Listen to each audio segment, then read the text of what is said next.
Assalamualaikum warahmatullahi wabarakatuh. Kembali lagi di channel Jeritan Misterius.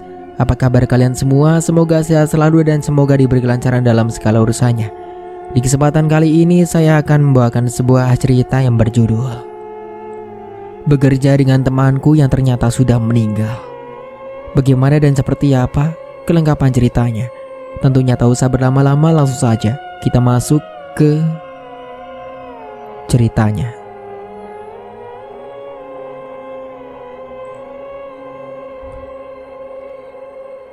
Pada tahun 2018 yang lalu, aku putuskan untuk pergi merantau bersama bulekku yang bernama Juniana. Di tahun ini juga aku baru lulus dari sekolah menengah kejuruan atau SMK. Awalnya aku tidak diperbolehkan merantau oleh kedua orang tuaku. Namun dengan adanya bule, akhirnya orang tuaku mengizinkanku. Dengan berkata aku harus satu kerjaan sama bule. Buleku Juniana lulus tahun 2017, yang jaraknya hanya 1 tahun denganku. Tapi yang sebenarnya usia kita sama. Karena kita lahir di tahun yang sama, yang membedakan hanya bulan kelahiran kami. Bule bulan Juni, ya seperti namanya itu. Sedangkan aku bulan Juli. Sungguh sangat unik ya kan? Ketika ibuku tengah hamil aku, nenekku juga mengandung buleku. Kalian jangan berpikir aku tidak naik kelas karena hal ini ya. Karena yang sebenarnya aku masuk di taman kanak-kanak dulu atau TK. Dan buleku ini langsung masuk sekolah dasar. Jadi ada jeda 1 tahun. Nah, sebelum ijazahku sempat keluar, aku sudah berangkat ke Cikarang. Di sana sudah ada buleku juga, lebih tepatnya kakak dari Juniana. Dia bernama Lestari. Dia 2 tahun lebih tua dari kami berdua. Kami berdua berangkat dengan travel, ada rasa campur aduk dalam diriku. Banyak pertanyaan di kepalaku, contohnya seperti, apakah aku akan betah di sana? Aku akan melamar kemana? Pasti aku sangat rindu orang tua dan adikku. Dan lain-lain. Singkatnya saja, kami telah sampai di gang tempat bule Lestari mengontrak. Jalan itu tidak terlalu kecil, sebenarnya muat sih untuk mobil. Cuman sempit karena banyaknya pedagang kaki lima di pinggir jalannya. Akhirnya kami memutuskan untuk jalan kaki saja dan menghubungi buleku. Halo mbak, kita sudah sampai. Ini lurus terus? Tanya Juniana setelah panggilannya diangkat. Tunggu situ aja, biar aku susul. Ucapnya tanpa mengakhiri panggilan. Kami memutuskan untuk jajan di penjual itu sambil menunggu kedatangan bule Lestari. Tak berapa lama, mungkin 10 menit, bule sudah ada di belakang kami. Jajan apa? Tanyanya. Lihatnya? Jawab Juniana agak ngegas. Ya biasa kakak beradik itu, tanpa ucapan yang ngegas gak akan solid. Singkatnya setelah kami selesai jajan, kami berjalan menuju kontrakan. Aku melihat ke sekeliling banyak kontrakan-kontrakan di sana, dan terutama warteg ada di mana-mana. Aku dan bule Juniana berjalan tanpa memperhatikan bule Lestari yang ternyata dia sudahlah berbelok ke gang yang lebih kecil. Loh, di mana bule? Tanyaku sambil mengedarkan pandangan. Lah iya, di mana? Juniana malah balik bertanya. Kami terus mengedarkan pandangan, kami terlihat seperti orang bodoh dengan celingukan. Untungnya di sini tidak ada yang mengenal kami, jadi aman. Mungkin ada 1 menit kami pelongo-pelongo. Akhirnya kami melihat bule Lestari di depan gang, dengan kedua tangan dilipat menatap kami berdua. Kami langsung cengengesan dan berjalan menghampirinya. Tanpa ada percakapan, bule langsung berjalan menuju kontrakannya diikuti kami berdua. Di gang ini kanan kirinya kontrakan, dengan tembok yang menempel satu sama lain. Dan akhirnya tibalah kami di depan pintu kontrakan yang bule tinggali. Bule Lestari merogoh saku celananya untuk mengambil kunci. Akhirnya setelah pintu terbuka, aku sedikit terkejut dengan ruangan di dalamnya. Hanya ada 2 ruangan itu, yaitu untuk kamar tidur dan dapur yang disekat tembok setengah untuk toiletnya. Hawa yang aku rasakan ketika masuk untuk pertama kali, tidak ada rasa apapun sih. Tapi sepertinya aku betah tinggal di sini dengan kedua orang ini tentunya. Setelah duduk dan memakan jajan yang dibeli tadi, aku langsung menghubungi orang tuaku dengan melakukan video call dengannya. Halo bu, ucapku antusias sampai lupa mengucapkan salam. Halo, waalaikumsalam. Jawab ibu yang seketika membuatku terkekeh. Assalamualaikum bu. Waalaikumsalam. Bu, aku udah sampai nih. Tadi beli jajan. Nih lihat. Ucapku dengan menjodorkan jajan yang aku beli. Ya udah dimakan. Mana bule? Tanya ibu. Nih, ucapku dengan menyodorkan ponsel kepada bule Lestari. Mbak, Panggil bule. ya Lestari, gimana menurut kamu? Apa si Ocha bakal betah? Kayaknya sih betah. Syukur deh kalau gitu. Juniana di mana? Tuh, ucap bule dengan membalik kamera di ponsel. Wah Jun, makan apa? Tanya ibu. Jajan mbak, minta nggak? Jawabnya sambil tertawa. Ibuku hanya tertawa saja dan bule Lestari kembali membalik kamera ponselnya. Tenang mbak, Ocha tak jagain di sini, jangan khawatir. Tukasnya. Ya, mbak percaya sama kamu. Setelah cukup lama mengobrol dengan ibu, akhirnya panggilan berakhir ketika akan maghrib. Siapa yang mau mandi dulu? Tanya bule Lestari. Aku, jawabku dengan mengacungkan jari telunjuk. Singkat waktu keesokan harinya buleku Lestari berangkat bekerja seperti biasanya. Sedangkan aku dan bule Juniana masih tidur karena lelah perjalanan kemarin. Alarm berbunyi di jam 8 pagi. Kami bangun dan bersiap untuk mencari pekerjaan dengan menggunakan kemeja putih dan celana serta hijab hitam. Sebelum itu tak lupa kami mandi dan sarapan tentunya. Dan yang paling penting adalah berkas-berkas lamaran pekerjaan yang sudah kami siapkan di rumah sebelum berangkat ke sini. Kami menggunakan ojek online untuk pergi ke yayasan menaruh lamaran pekerjaan. Kami berdua sibuk mengotak-ngatik ponsel untuk mencari ojol terdekat. Yes, aku dapat nih. Semoga masih muda dan ganteng. Ucap buleku antusias. Ada-ada aja kamu bule. Ucapku tertawa dengan menggelengkan kepala. Tak lama menunggu akhirnya ojol yang kami pesan tiba. Dan ternyata tak seperti yang diharapkan buleku. Dia adalah seorang bapak-bapak. Ingin rasanya aku tertawa, namun aku tahan. Berbeda dengan ojolku yang datang. Dia masih muda dan menurutku lumayan tampan. Oh iya, ojol yang kami pesan sepeda motor ya jadi berbeda namun tetap satu arah tujuan. Singkatnya perjalanan telah sampai di yayasan. Mungkin ada sekitar 10 menit kami turun dan melihat betapa luasnya tempat itu. Kami merasa canggung karena ini adalah pengalaman pertama kami. Banyak sekali orang-orang dengan pakaian seperti itu. Yang jelas mereka juga sedang mencari pekerjaan. Kami mencoba untuk mendaftar di PT yang sama. Namun takdir berkehendak lain, kami diterima di PT yang berbeda. Dan dengan catatan tentunya tidak mudah, untuk masuk di PT. Banyak sekali rintangan yang harus kami hadapi dan harus bolak-balik yayasannya juga. Belum lagi ada tes tertulis, tes kesehatan dan lain sebagainya. Dan itu jaraknya agak cepat. Bahkan sampai berminggu-minggu atau bahkan berbulan-bulan. Kami juga mendaftar ke beberapa PT bahkan sampai datang ke sana.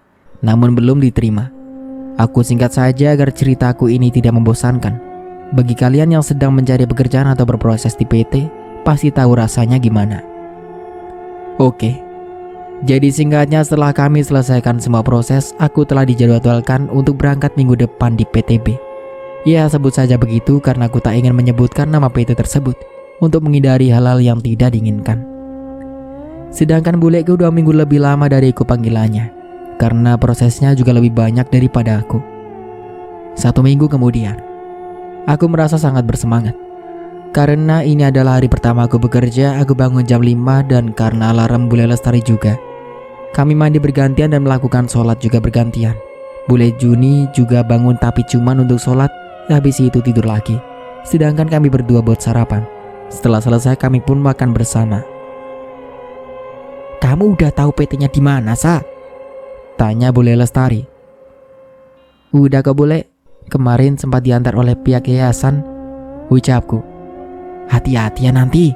Oh ya, ini ada sedikit uang buat jaga-jaga kamu. Sambil menyodorkan uang 50.000 untukku. Makasih bule, ucapku. Ya sama-sama. Hati-hati di jalan ya. Kalau ada apa-apa langsung telepon bule Juniana. Iya bule. Singkatnya setelah buleku berangkat, aku memesan ojol untuk pergi ke PT-nya. Sekitar 5 menit ojol itu telah sampai. Baru pertama kali kerja ya Neng? Tanya ojol ketika sudah di perjalanan. Iya bang. Pantesan mukanya masih kecil. Keterima di mana Neng? Di PTB bang. Oh itu, di sini tinggal sama siapa? Sama saudara bang. Oh ya bener. Hati-hati Neng di sini, apalagi baru merantau. Neng asli mana? Pekalongan bang. Oh iya, udah sampai nih Neng. Tak terasa aku telah sampai di depan gerbang PT tersebut. Wah, nggak nyangka ya, aku bisa bekerja di PT ini. Gumamku dalam hati. Neng. Panggil Bang Ojol yang seketika membuyarkan lamunanku. Iya bang, ucapku sambil menyodorkan uang. Setelah ojol itu pergi, aku merasa sangat gugup untuk masuk ke dalam gerbang itu. Aku memutuskan untuk menghampiri Pak Satpam. Pak, mau nanya, karyawan baru harus kemana ya Pak? Tanya aku. Oh itu Neng, nunggu di ruangan itu. Tunjuk Pak Satpam. Oh ya, makasih ya Pak. Iya sama-sama. Aku pun berjalan menuju ruangan yang dimaksud dengan jantungnya rasanya dak-dikduk. Sampainya di ruangan itu ternyata banyak anak-anak baru yang sama sekali tak aku kenal. Tanpa ragu aku langsung duduk di salah satu bangku yang kosong. Nama kamu siapa? Tanyaku dengan orang di dekatku dengan menjulurkan tangan. Mita, kamu siapa? Ucapnya menyambut tanganku. Aku Ocha. Akhirnya dari perkenalan itu kami menjadi teman dekat. Mita ini adalah orang asli sini dan tempat tinggalnya tidak jauh dari PT. Dia juga suka jalan kaki untuk berangkat hitung-hitung olahraga katanya. Tak berapa lama ada seorang senior dengan seragam datang dan menyuruh kami semua untuk masuk ke ruangan lain yang lebih dalam. Di sana kami memperkenalkan diri masing-masing dan dari mana asal kami. Setelah selesai perkenalan, kami diajak untuk melihat produksi di dalam dan melihat karyawan-karyawan yang bekerja di mesin conveyor. Sedikit penjelasan untuk kalian yang tidak tahu. Mesin conveyor adalah sistem mekanik yang digunakan untuk memindahkan bahan atau produk atau di satu tempat ke tempat lain secara otomatis.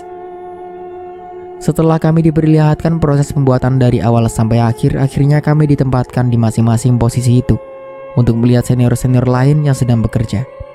Oh iya, di sini adalah PT pembuatan elektronik ya, dan yang diproduksi adalah speaker dari ukuran kecil sampai besar. Aku ditempatkan pada posisi di kedua setelah mesin utama, yaitu bagian menyatukan magnet dan besi yang bentuknya kotak kecil. Dan di tengahnya ada besi yang menjulang ke atas namun permukaan bawahnya datar. Aku terpisah jauh dari Mita. Dia di bagian paling akhir dari proses ini. Wati, nanti diajarin ya ini. Kalau bisa kalian gantian, biar dia cepat bisa.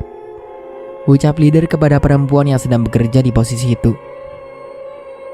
Siap Pak, ucapnya. Setelah leader itu pergi, aku memperhatikan cara kerjanya dan Tewati menjelaskannya padaku. Jadi kamu paham gak? Tanyanya setelah lama menjelaskan sambil tangannya masih sibuk dengan jalannya mesin conveyor. Paham teh? Jawabku. Ya benar, soalnya dulu waktu aku pertama kali aku diajarin gak ngerti-ngerti sampai pada kesel yang ngajarin. Ucapnya terkekeh. Teteh udah lama di sini ya? Tanya aku ikut terkekeh. Enggak sih, Teteh baru aja 1 minggu. Mana udah disuruh ngajarin anak baru. Agak sedeng tuh mereka. Ucap si Teteh dengan menggerutu. Oh baru seminggu, kok udah lancar banget Teh? BTW mereka siapa? Tanya aku penasaran. Lancar di mana? Ini Teteh cepet karena biar nggak netar. Soalnya Teteh sering netar. Mana si kombayar cepet amat. Nah, yang nyuruh ngajarin kamu itu tadi si leader. Ucapnya aku balas dengan anggukan. Nih, kamu mau cobain? Tanyanya. Takut salah Teh, jawabku. Gak apa-apa. Bang, pelanin mesin lu. Ucapnya pada seorang lelaki yang duduk di mesin. Ya Mpok, jawabnya. Hati-hati lu, dia galak. Ucapnya dengan memandangku. Sembarangan lu, jawab Tewati. Aku sedikit terkekeh. Aku diajari Tewati sampai aku lumayan bisa menguasai cara kerjanya. Tinggal menyesuaikan kecepatannya. Kalian tahu berapa produk yang harus kami buat dalam sehari? 1.500 bagaimana? Jumlah yang lumayan fantastis bukan? Singkatnya jam istirahat pun tiba. Kami semua berbondong-bondong menuju kantin. Aku bareng dengan temanku yang bernama Mita, dan Mita sekarang juga membawa teman barunya. Hai, namaku Dita. Ucapnya mengelurkan tangan. Aku Rosa, jawabku menyambut tangannya. Ini adalah hari pertama kami bekerja dan ternyata makanannya begini. Tapi masih harus tetap bersyukur ya. Untung aja dikasih makan.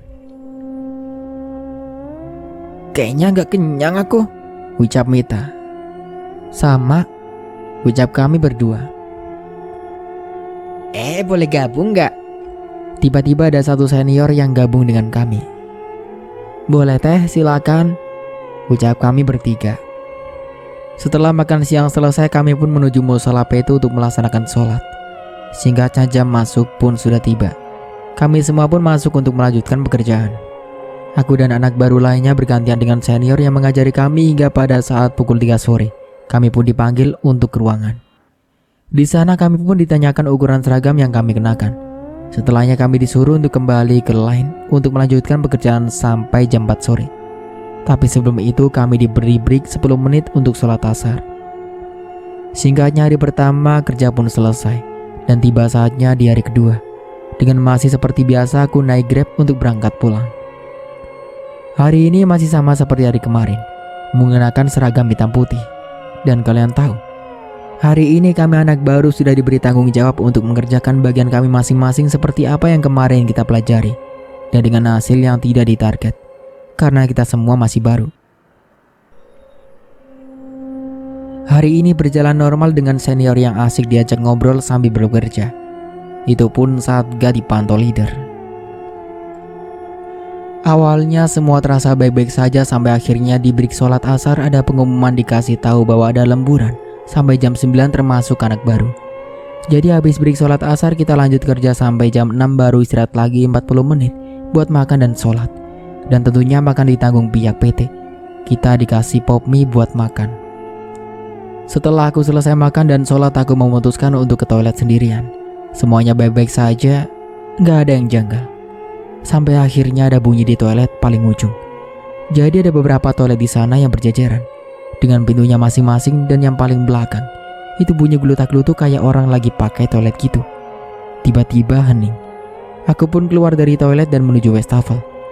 Ketika aku sedang berkaca di toilet paling ujung itu bunyi lagi, seperti layaknya menyiram toilet yang habis digunakan.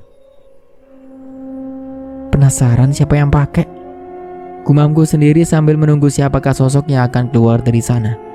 Aku sengaja agak lama di sana tapi orang itu gak keluar-keluar. Mungkin dia malu atau masih pup kali ya. Gumamku lagi sambil meninggalkan toilet. Aku balik lagi ke tempat loker. Dari mana kamu? Tanya Mita. Toilet? Toilet? Siapa mau ke toilet?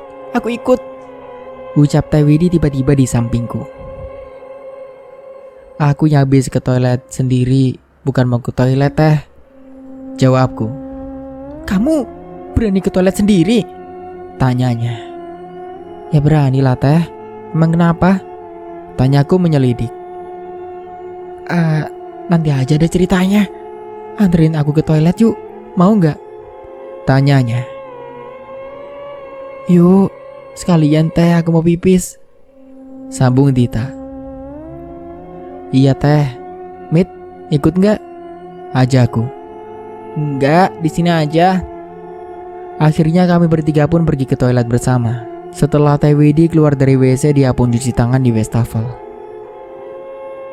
Yang udah tahu cerita di sini pasti nggak bakal berani ke toilet walaupun siang hari, pasti minta temenin, ucap Teh Widi membasuh wajahnya. Kenapa? Tanya kami berdua. Nanti aja ceritanya, jangan di sini, ucapnya. Tiba-tiba bel berbunyi, tanda untuk mulai bekerja. Ya, nggak jadi cerita deh, ucapku. Gak apa-apa, besok kan bisa, ucap Teh Widi. Lalu kami bertiga pun meninggalkan toilet. Kamu tinggal di kontrakan mana, Cak? Tanya Kevin setelah mulai duduk di mesinnya. Kontrakan A nomor 8. Jawabku duduk di kursi. Oh iya, sekedar memberitahu, Tempat kerjaku atau bagian produksi itu semuanya duduk, kecuali bagian packing. Baru mereka semua berdiri. Kenapa kamu gak ngontrak deket sini aja?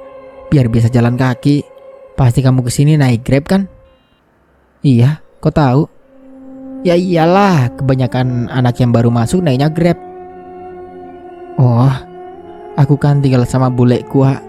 Aku gak berani ngontrak sendiri, dan pasti gak dibolehin sama orang tua. Jelasku. Ya juga sih, kamu kan masih pertama merantau juga. Singkat waktu pekerjaan pun selesai di jam 9 malam. Rasanya lelah sekali karena ini pertama kali kerja, langsung lembur. Duh, aku kebelet lagi. Gumamku setelah sudah siap untuk keluar pabrik.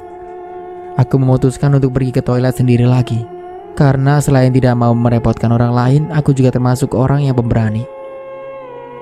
Setelah di toilet aku mengalami kejadian yang sama, terdengar toilet yang paling ujung, namun kali ini sedikit berbeda. Karena tiba-tiba lampu redup dengan sendirinya. Teh siapa yang di dalam sana? Tanyaku di kesunyian toilet. Glutuk-glutuk, kembali toilet itu berbunyi. Teh, panggilku lagi namun tak ada lagi sautan. Ih, sombong banget, gerutuku yang keluar dari dalam toilet. Teh, mau aku tungguin gak? Biar keluar bareng? Tanyaku lagi memastikan namun lagi-lagi tak ada jawaban. Ya sudah, kuputuskan untuk keluar saja. Ya udah, aku duluan teh. Ucapku berlalu pergi. Aku berjalan keluar toilet, aku dapati telah sepi dan aku melihat di kejauhan ada seorang lelaki di ruang produksi. Aku memicikan mata sampai tiba-tiba. Woi, ngapain? Kau belum keluar? Tanya seorang senior lelaki yang menghampiriku. Habis dari toilet. Jawabku sedikit tergagap. Sendiri? Tanyanya. Iya. Kemudian dia melotot padaku. Kenapa? Tanyaku. Enggak apa-apa, udah sono balik. Aku mau matiin lampu dan nutup pintu ini. Aku pun langsung bergegas berjalan meninggalkan dia sampai baru beberapa langkah. Lain kali jangan ke toilet sendiri, minta temenin, ucapnya. Aku gak mau merepotkan orang lain, jawabku tanpa menoleh. Kena, baru tahu loh, gumamnya yang aku cuekin. Sesampainya di luar gerbang aku mencari-cari ojol yang sudah aku pesan. Rosa ya? Ucap ojol yang menghampiriku. Iya. Sesampainya aku di kontrakan. Wih, hari pertama udah lembur nih. Ucap bule lestari yang sebelumnya sudah aku beritahu lewat chat kalau aku lembur hari ini. Capek, jawabku. Sebenarnya ada kejadian janggal dan horor juga di kontrakan yang aku tempati. Mungkin next cerita aku akan bahas tentang ini kontrakan. Untuk cerita kali ini aku akan berfokus pada PT tempat kerjaku. Singkatnya, keesokan harinya setelah aku sudah sampai di PT dan sedang nongki di loker sambil nunggu bel mulai. Teh, ceritain yang semalam dong, ucapku menghampiri Teh Widi. Jadi di toilet itu angker, Cak. Kebanyakan senior udah tahu ceritanya dari senior-senior yang sebelumnya juga. Makanya yang udah tahu ceritanya gak pada berani ke toilet sendirian, jawabnya. Tiba-tiba teman-temanku yang junior pun datang ingin mendengarkan cerita itu. Tak hanya Mita dan Dita, ada juga yang lainnya. Duh, belum cerita udah merinding aku, gumamnya yang mengusap tangannya. Jadi katanya dulu di sini itu ada anak PT yang bunuh diri. Dan masalah bunuh dirinya itu gak ada yang tahu karena apa. Rumornya sih ada yang bilang soal percintaan, dan lebih parah katanya gara-gara tekanan dari senior yang galak. Dia kan anak baru tuh, mungkin mentalnya gak kuat. Soalnya dulu senior di sini pada galak-galak, gak kayak sekarang. Pokoknya galaknya keterlaluan deh. Teh Widi menarik napasnya sebelum melanjutkan ceritanya. Dan kering. Bel mulai bekerja pun berbunyi. Ya, merinding aku, ucap Dita. Lanjut nanti ya ceritanya, kalau makan siang atau break, ucap Teh Widi yang bangkit dari duduknya. Kami semua mengangguk dan mulai pergi ke tempat produksi. Sebelum mulai bekerja, diadakan briefing seperti biasa dan ada 2 anak baru lagi, tapi mereka berdua sudah mengenakan seragam. Dan ternyata setelah diberitahu mereka adalah senior yang dipanggil lagi untuk bekerja. Setelah briefing selesai, kami semua pun menempati posisi masing-masing, dan salah satu senior baru itu pun duduk di sampingku. Masa iya gue balik lagi di posisi ini? Gerudu dia yang sedikit agak gemoy aku lihat. Kenapa Teh? Tanyaku. Ini, masa dari dulu di posisi ini terus gue? Ucapnya. Mau tuker? Tanyaku yang basa-basi. Ogah, gue di posisi lu ribet, ucapnya. Nama lu siapa? Tanyanya. Rosa Teh, panggil aja Ocha, jawabku. Oh, kenalin, gua Mutia. Aku pun mengangguk. Setelah kami berjalan memproduksi, aku mendengar keluhan dari Teh Mutia. Ocha, yang lurus dong, biar gampang akunya, gerutunya. Iya Teh, maaf, jawabku yang mencoba lebih baik.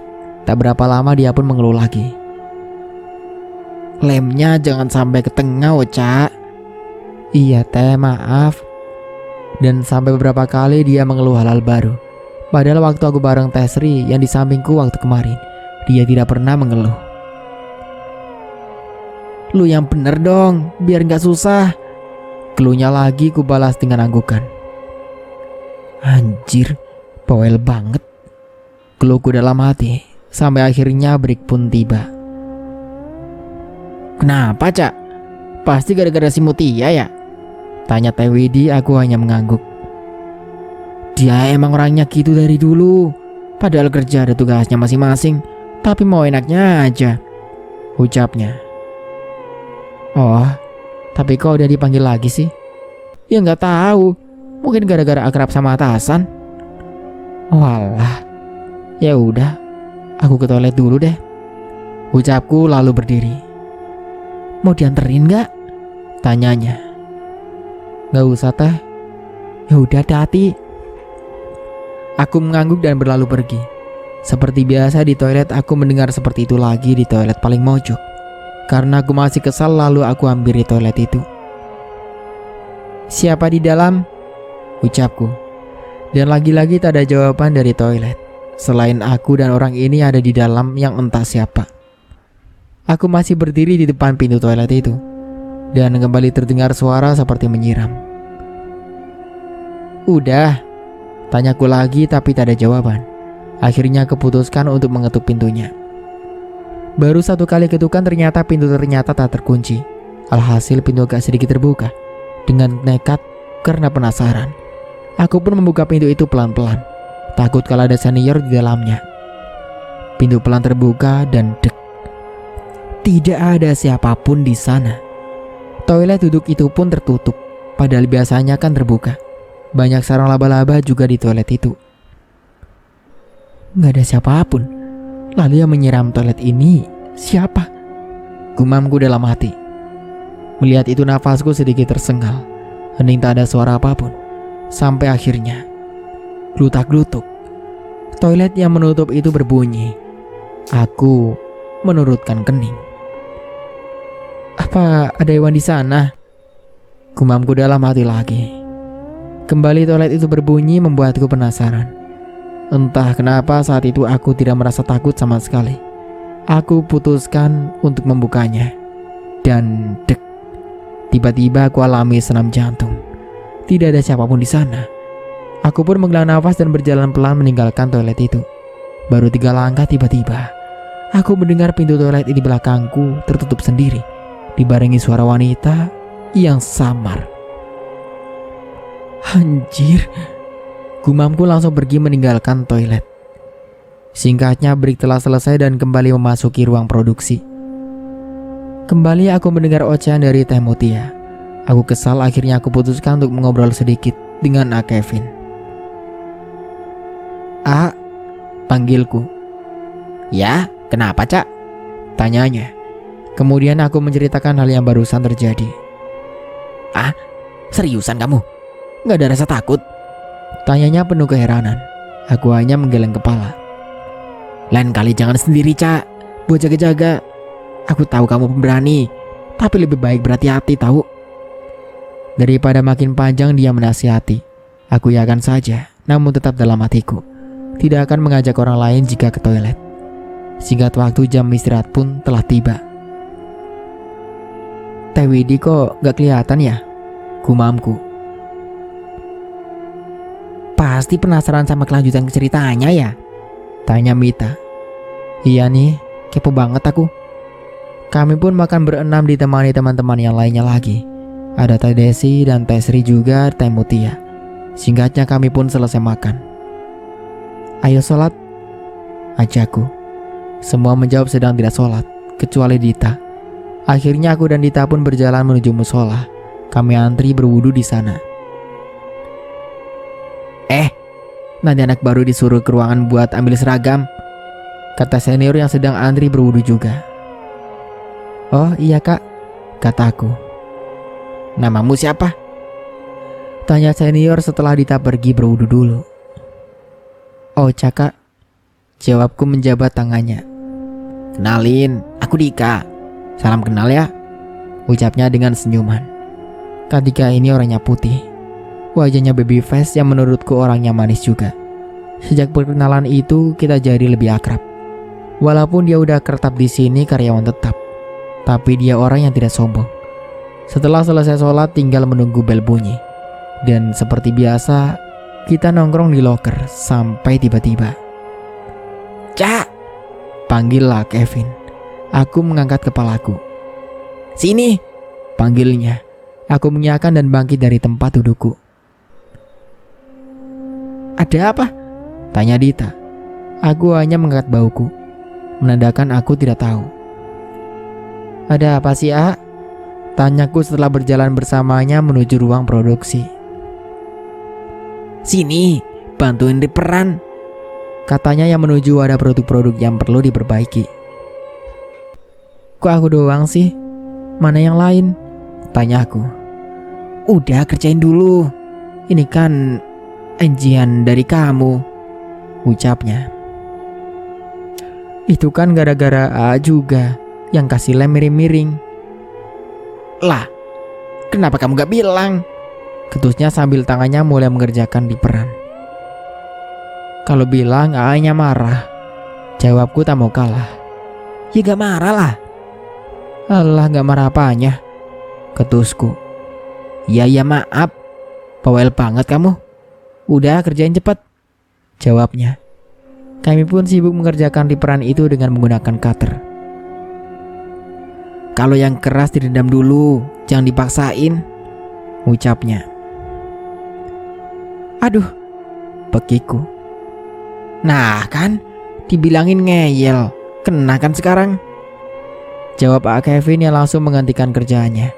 Dia langsung mengambil kain yang selalu disimpan di sakunya untuk langsung membalut jariku. Tunggu sebentar. Dia pun berlalu pergi menuju kotak P3K. Tiba-tiba Kak Dita datang. Cak, kenapa? Tanyanya. Gak apa-apa kak, jawabku. Sini. Dia mengambil jariku. Mau diapain? Tanyaku. Tiba-tiba Kevin datang. Kevin, lo apain nih anak baru? Ucap Kak Dika. Bawel, dia dibilangin gak mau nurut, jawab Kevin yang langsung membuka balutan di jariku. Terlihat luka yang menganga cukup lebar di jariku. Mau diapain? Ucapku setelah melihat Kevin membuka botol putih kecil. Alkohol, jawabnya singkat. Perih nggak? Nggak kok, rasanya adem, jawab Pak Kevin. Dia pun langsung menuangkan cairan alkohol ke jariku.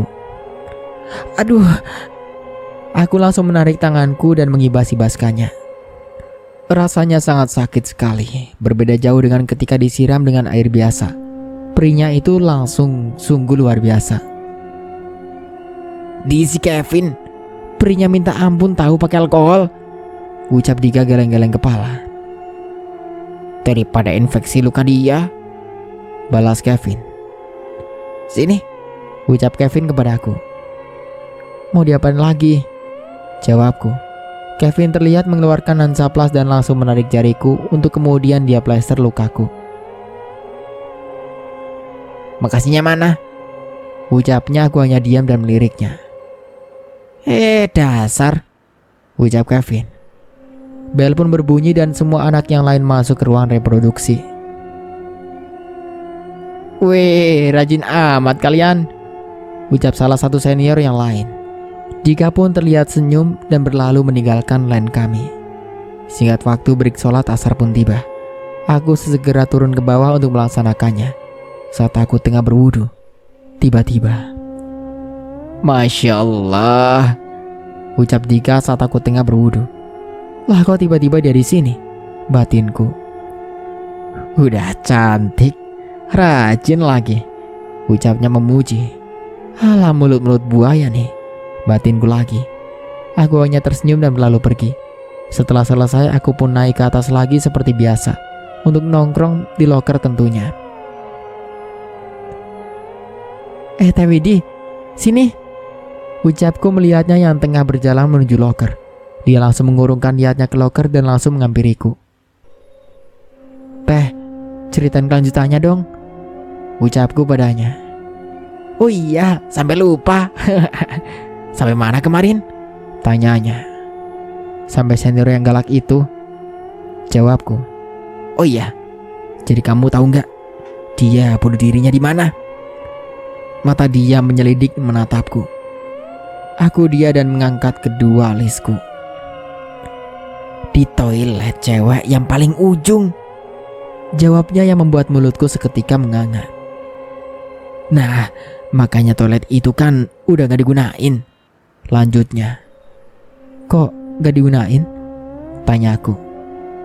Iya, emang kamu pernah pakai toilet itu? Tanyanya menyelidik. Enggak teh, tapi aku menceritakan kejadian yang aku alami. Nah kan, makanya kamu tuh dibilangin ngeyel. Kan sekarang kamu yang kena teror, ucapnya bergidik. Dia gak jahat kan? Teteh pernah lihat? Tanyaku.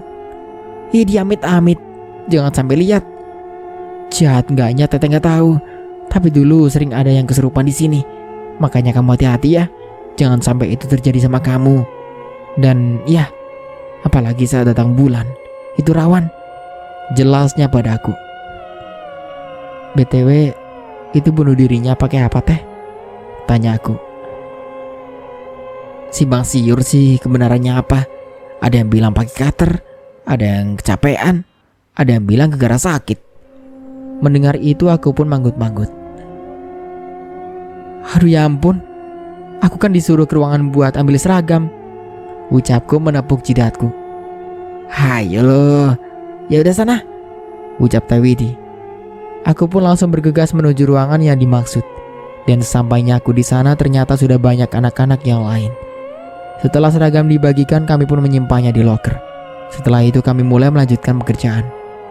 Sesampainya aku line, aku disambut dengan ocehan Teh Mutia. Ocha, kemana aja sih? Ini referan lu banyak banget, ucapnya dengan membanting cutter ke atas compire. Maaf teh, habis ngambil seragam, ucapku. Aku pun kemudian melanjutkan di peranku sampai akhirnya selesai. Akhirnya, ucapku. Lu pikir udah kelar? Tuh, lihat di bawah. Teh Mutia menunjukkan 2 kaleng penuh riperan lagi. Mulutku menganga melihat itu. Kenapa bisa sebanyak itu? Gumamku dalam hati. Udah lanjutin aja. Ayo kita mulai bekerja, ucap Kevin.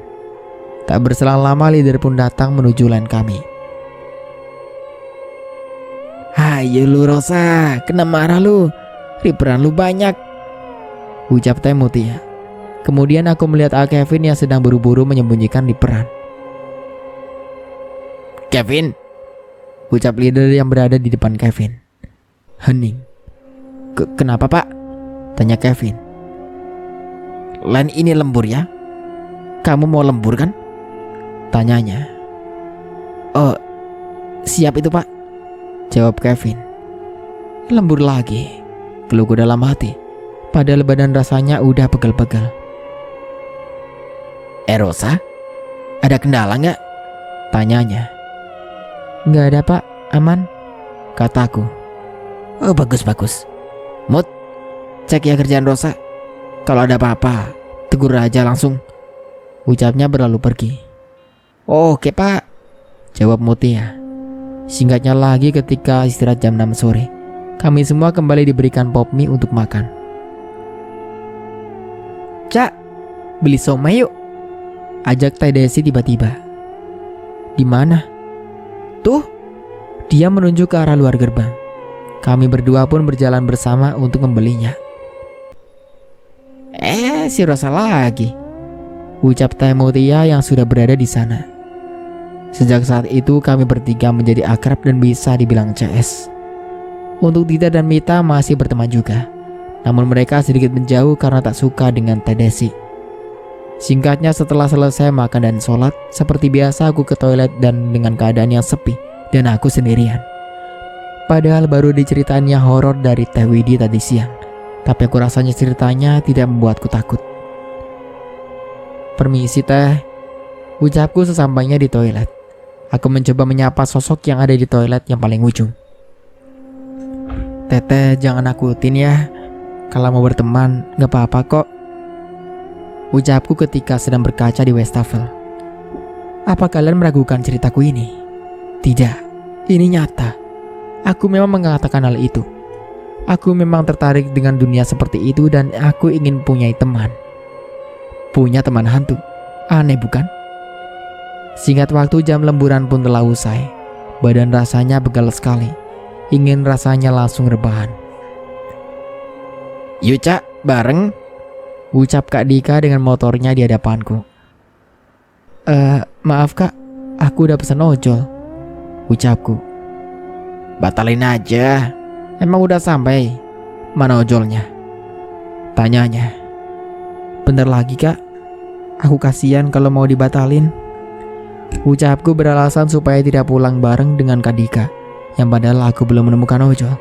Di aplikasi sedang loading mencari driver terdekat. Ya udah, kakak tungguin sampai ojolnya datang, ucapnya mematikan motor. Nggak usah kak, nanti kakak kemalaman lagi, ucapku. Tiba-tiba, Dika, bapak nebeng ya, ucap salah satu bapak-bapak dengan seragam PT juga. Akhirnya mereka pun pergi. Duluan ya neng, ucap si bapak dan Dika hanya tersenyum. Tak berselang lama aku pun menemukan ojol dan langsung pulang. Keesokan harinya, aku berangkat dengan memakai seragam baru. Teh, udah sampai mana? Pesanku kepada Teh Desi di dalam aplikasi hijau. Yang sebelumnya kami sempat bertukar nomor ponsel saat makan somai. Lagi nunggu angkot nih cak, balasnya. Oh ya udah, tungguin aku ya teh, 3 gang sebelum masuk kawasan PT. Oke, nanti kabarin kalau udah naik angkot. Aku memang sengaja naik angkot untuk lebih berhemat. Yang sebelumnya aku dikasih tahu Teh Desi untuk naik angkot yang jurusan kesini jangan nomor kesekian, agar aku tidak salah tujuan. Aku merasa bangga dengan diri sendiri yang berani naik angkot sendirian, mengingat ini adalah pengalaman pertamaku di perantauan. Nah kalau gini kan kamu bisa lebih berhemat, ucapnya ketika aku baru turun dari angkot. Iya teh, bener banget, jawabku. Kami berdua pun berjalan bersama menuju PT. Duh, perutku sakit lagi, pegiku ketika berjalan. Kamu belum sarapan ya? Udah teh, tapi ini hari pertama datang bulan. Biasanya emang sakit kalau hari pertama, ucapku. Oh iya emang, Teteh juga suka gitu. Nanti minumnya anget, jangan es dulu. Aku mengangguk dan kami pun melanjutkan berjalan. Singkatnya, di saat kami akan mulai bekerja, aku melihat sosok laki-laki di sampingku yang waktu itu berada di samping Tewati, yang seharusnya dia berada di lane 1 bersama Tewati. "Loh, mana Kevin?" tanyaku. "Oh, si Kevin, izin gak masuk," jawabnya. "Wih, asik nih. Ada Bang Kholil," ucap Teh Mutia. "Ya Mut, siap gober ya." Siap banget. Gue suka nih kalau yang jalanin elu bang. Santai, gak kayak si Kevin yang gober-gober baik. Mereka berdua pun tertawa bersama. Aku pun ikut cengengesan. Ros, ngapa lo ikut ketawa?" kata Bang Kholil. "Lah masa diem baik bang?" jawabku. Pekerjaan pun dimulai dengan meja compare yang mulai berjalan. Di situ aku merasakan hawa yang tidak biasa. Ada rasa aneh dan lemas. Ros, lo kenapa?" tanya Bang Kholil. "Enggak apa-apa bang, lemas aja rasanya." "Makanya makan yang banyak, Ros." "Bang, bisa ganti panggilnya Ca aja gak sih? Aku gak suka kalau dipanggil Ros, terkesan galak kayak Kak Ros," ucapku protes. Gak apa-apa, gue suka panggil lu Kak Ros." Terserah deh," ucapku kembali melanjutkan pekerjaan. Tak berselang lama, samar-samar aku mencium bau melati dari arah packing yang semakin lama semakin menusuk hidungku. Awalnya aku abaikan, ya mungkin itu parfum seseorang yang benar lagi akan hilang. Aku merasa makin lemas dan bau itu tak kunjung hilang. Sampai akhirnya aku berkata, "Teh Mut, nyium bau melati gak?" tanyaku padanya. Ya bener aja lu, gue gak nyium apapun," jawab Teh Mutia sedikit kaget.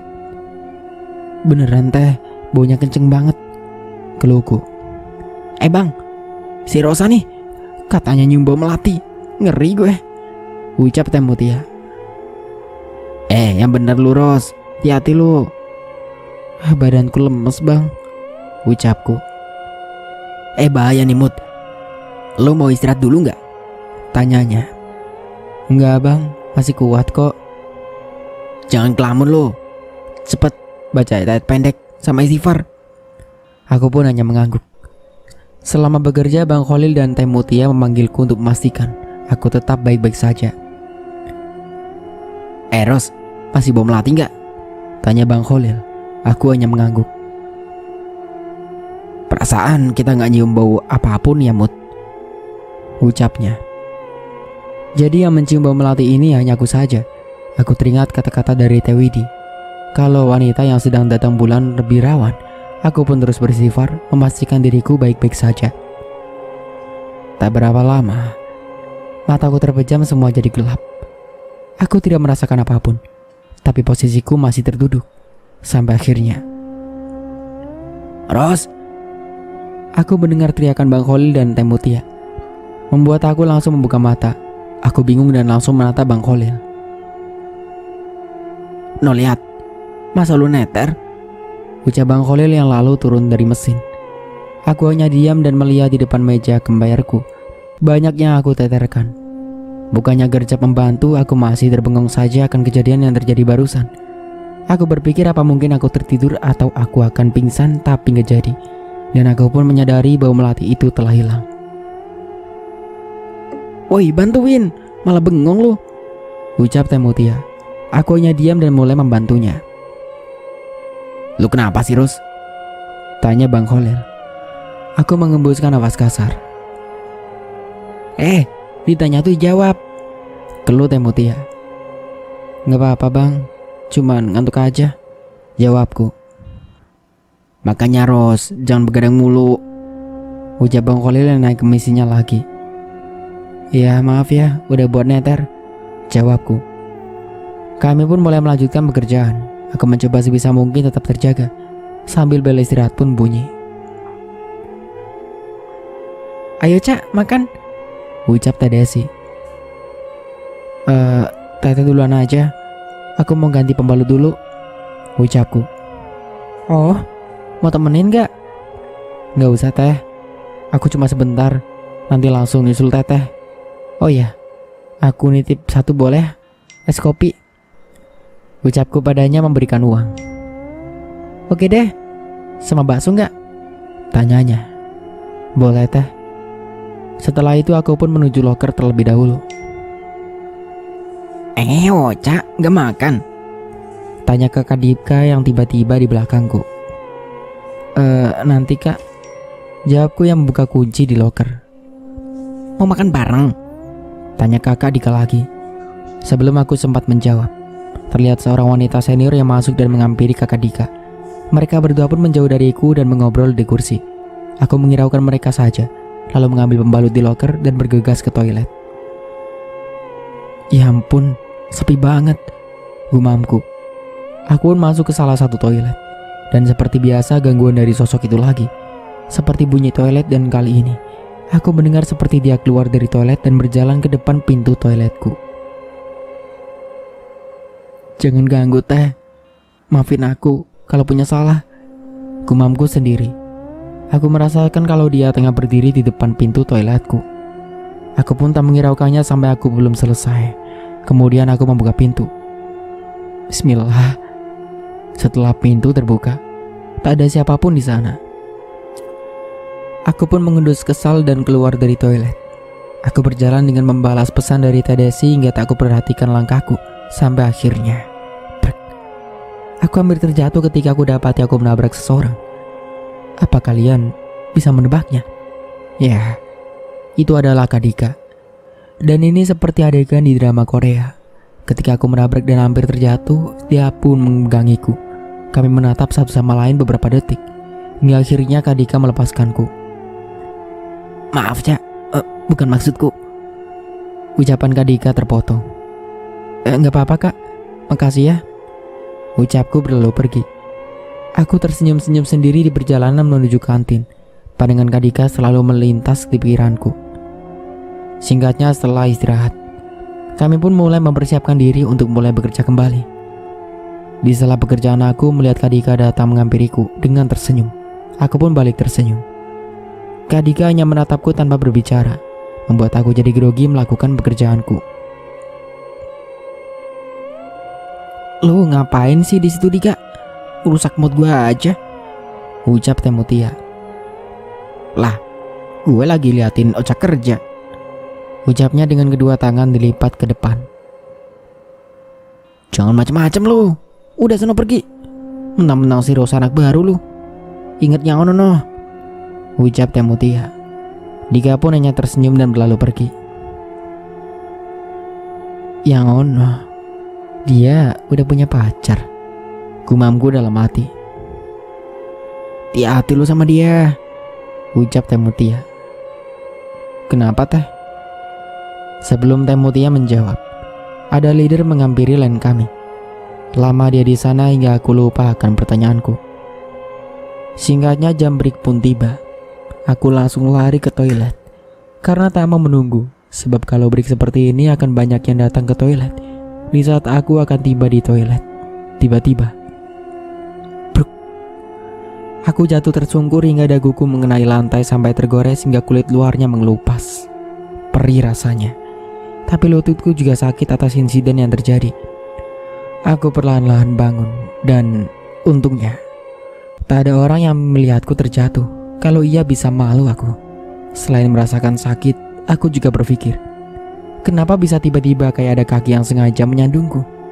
Aku merasa kakiku menabrak sesuatu, padahal di sana tidak ada apapun. Apa ini ulah penunggu di sini ya? Tapi kan aku nggak salah apapun, gumamku sendiri. Kemudian aku berjalan menuju ke toilet dengan meringis kesakitan. Setelahnya aku langsung ke kotak P3K untuk mengambil Hansaplas. Cak. Tiba-tiba ada yang memanggil namaku. Aku pun menengok mencari-cari suara tersebut. Kuliah di sana wajah yang tak asing. Seorang senior yang tempo hari menegurku saat malam hari. Dia pun mengisyaratkan agar aku mendekatinya. Ada apa? Tanyaku padanya.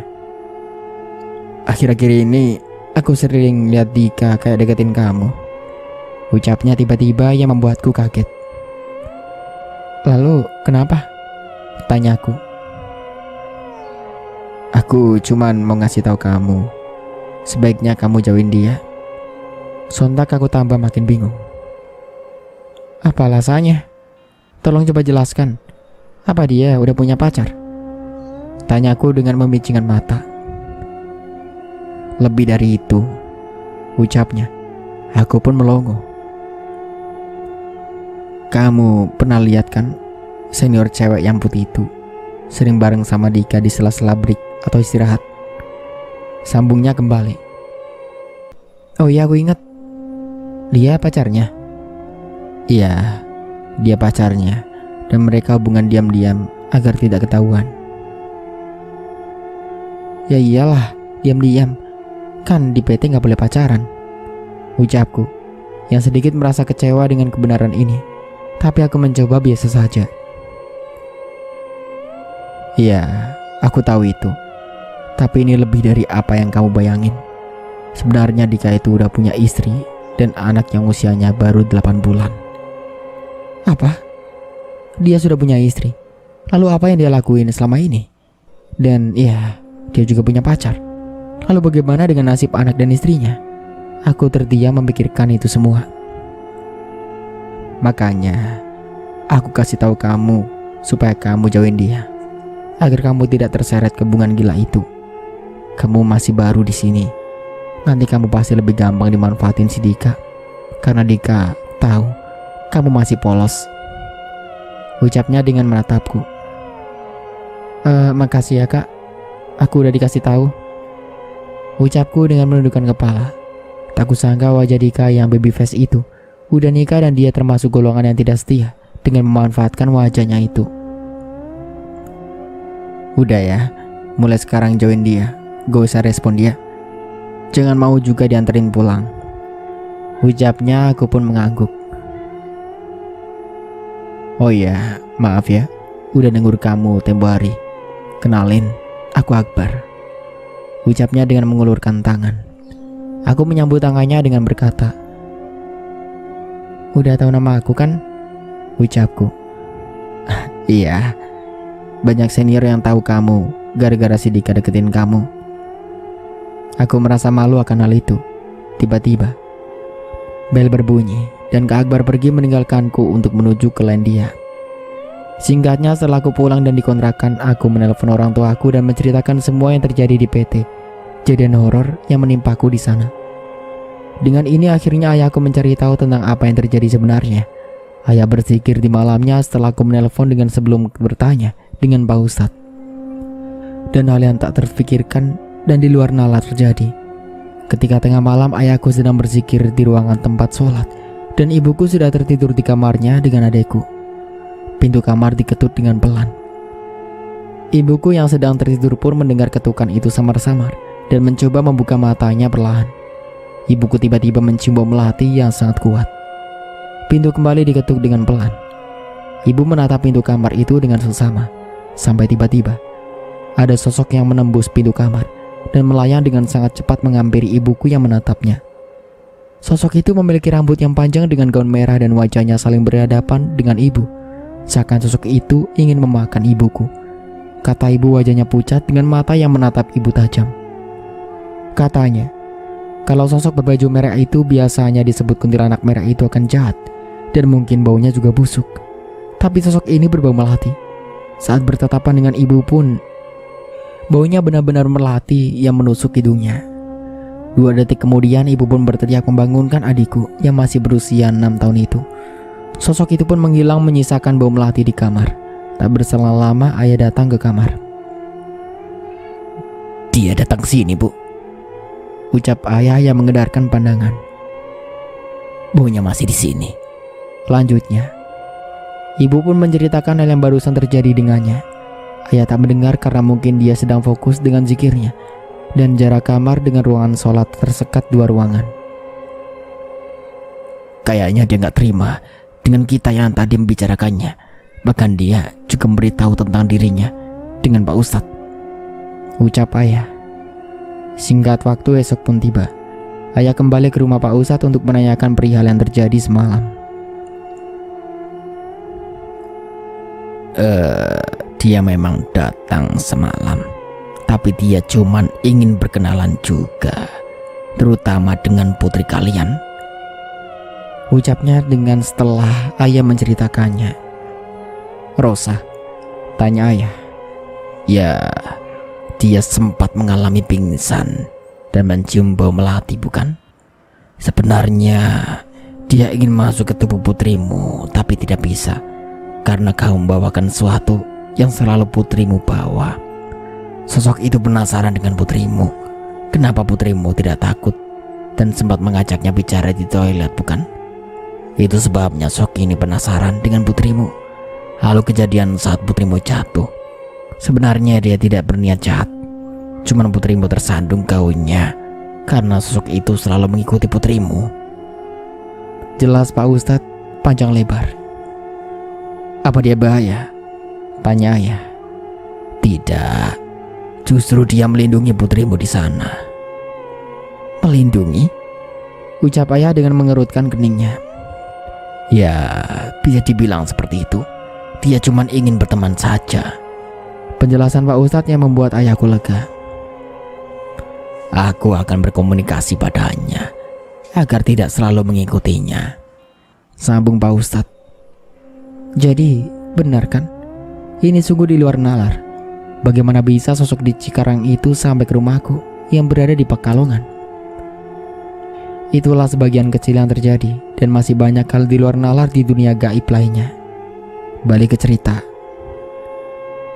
Lalu Pak Ustadz, apa benar dia sosok yang sudah melakukan bunuh diri di sana?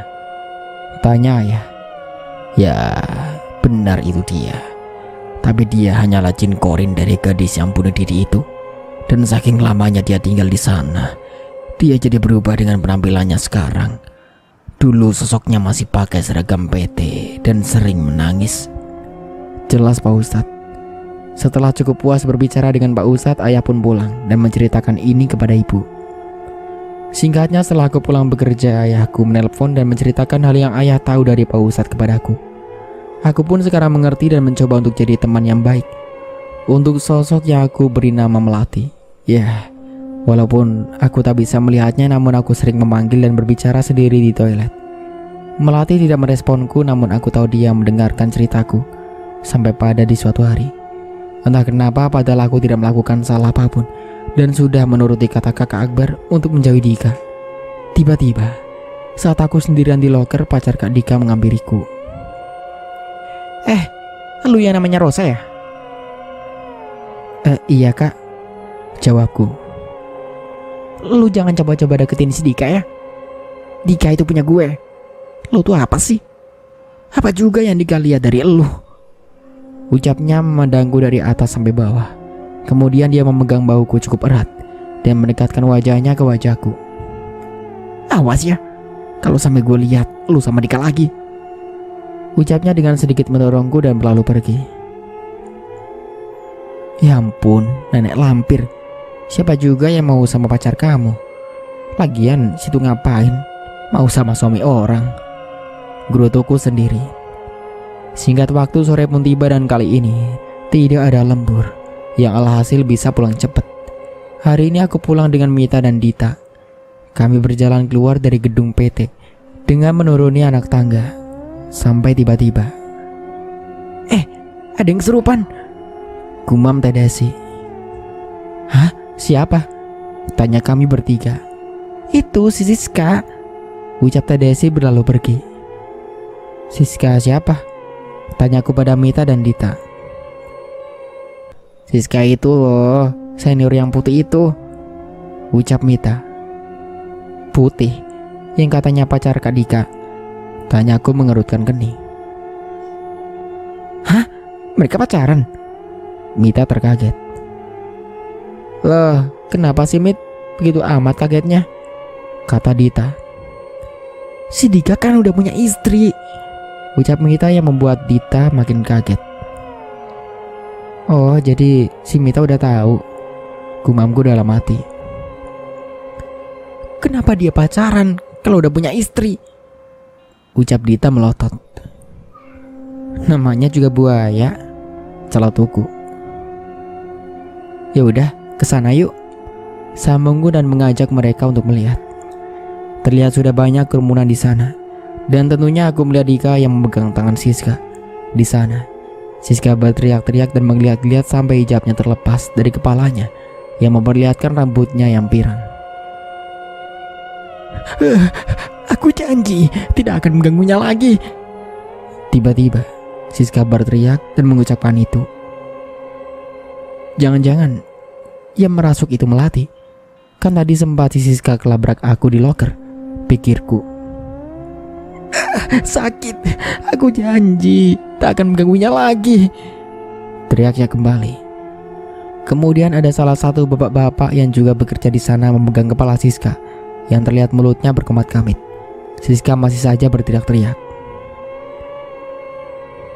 Ayo pergi, merinding aku, ucap Dita. Kemudian aku iakan bersama Mita. Kami bertiga pun berjalan menjauhi kerumunan. Kami berjalan cukup pelan dan sesekali mengabadikan foto bersama. Sampai akhirnya Rosa, panggil salah satu senior. Iya, kenapa? Aku merasa sedikit kaget. Ini si Siska nyariin kamu, ucapnya yang seketika membuat jantungku berdebar. Masa iya? Emang kenapa? Tanyaku. Nggak tahu, katanya dia pengen ketemu kamu, ucapnya yang membuat aku semakin senam jantung. Nggak bisa, maaf. Aku mau pulang. Udah ditungguin saudara aku nih. Besok aja ya, kalau mau ketemu. Sampaiin maaf aku ke dia ya. Ucapku berdalih karena tak ingin bertemu dengan Siska. Ya udah jam pulang juga. Sana istirahat, hati-hati di jalan, ucapnya berlalu pergi. Apaan sih, nggak jelas banget. Guru Dita yang langsung menggandengku berjalan bersama. Kami pun pulang bersama menuju rumah Mita. Singkat waktu keesokan harinya saat aku tengah berada di loker sendirian dengan memainkan ponselku. Rosa, panggil seorang dan aku menoleh sumber suara itu. Ternyata si senior putih itu yaitu si Kak Siska.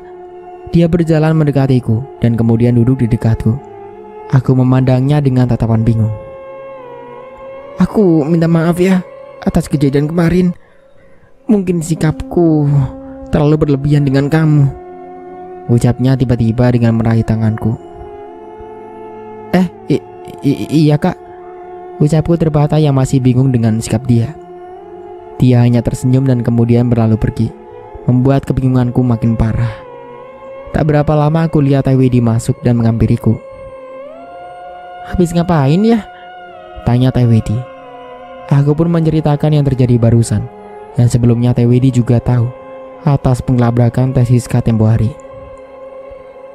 Oh gitu, biar mampus tuh anak, ucap Tewedi. Mampus kenapa teh? Ya habisnya jahat sama kamu, padahal cuma jadi selingkuhan, tapi berlagak kayak istrinya.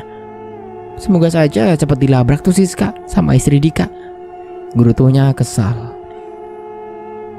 Dia nggak jahat kok teh, buktinya aku nggak ada yang luka, jawabku. Kamu tuh, tahu nggak sih kenapa si Siska bisa kesurupan? Ucapnya serius. Apa teh? Tanyaku serius. Dengar-dengar si Siska tuh saat sendirian di loker, tiba-tiba dia melihat penampakan di pojok sono noh, tunjuknya. Terus tanpa baba sosok itu langsung melesat dan mencekik Siska. Habis itu Siska agak keingat apa-apa dan jadilah kesurupan. Merinding teteh. Yuk pergi dari sini. Tewedi menarik tanganku untuk keluar dari ruangan loker. Penampakan yang dilihat gimana teh? Tanyaku setelah kami duduk di ruangan produksi. Rambutnya panjang, pakai rok merah, kayak kunti merah gitu, ucapnya yang seketika membuatku agak tersenyum. Si Ocha malah tersenyum. Cerita horor juga, kesal Tewedi. Lucu aja teh. Tewedi memutar matanya. Aku ke toilet dulu ya teh. Aku berdiri dari dudukku. Ikut. Dia ikut berdiri dan menggandeng tanganku. Kami berdua pun di toilet. Aku masuk ke salah satu toilet, sedangkan Tewedi berkaca di wastafel. Makasih ya Melati. Tapi jangan gitu juga. Kasihan tuh si Tete Siska. Ucapku lirih dalam toilet. Cak! Teriak Teh Widi. Apa teh? Sautku. Kamu ngomong sama siapa? Tanyanya. Aku nggak ngomong kok. Lelaku. Setelah kejadian ini, tidak ada hal janggal lainnya di PT tempatku bekerja. Semuanya berjalan normal. Sampai akhirnya aku habis kontrak dan berpamitan dengan semua yang ada di sana, termasuk dengan Melati, karena kontrakku tidak diperpanjang dengan alasan yang tidak masuk akal menurutku, yaitu karena aku tidak pernah ngasih sesuatu ke atasan. Ya, pikiranku kerja di sini bukan cari muka. Padahal aku kerja nggak pernah bikin masalah, tapi ya tetap yang kayak aku kalah sama yang pandai cari muka. Gak usah disebut juga ya siapa orangnya. Di tahun berikutnya aku juga dibohongi pihak PT itu lagi untuk kerja di sana, tapi aku udah punya pekerjaan baru. Sampai di sini ceritaku. Sebenarnya ada kejadian janggal di kontrakan yang kami tempati, dan akan aku ceritakan di judul yang berbeda. Terima kasih sudah mendengarkan ceritaku. Dan begitulah akhir dari ceritanya. Semoga dari cerita ini kita bisa ambil hikmah dan pelajarannya. Semoga terhibur. Saya Dayun pamit undur diri. Sampai jumpa kembali di judul cerita baru berikutnya. Kurang lebihnya mohon maaf.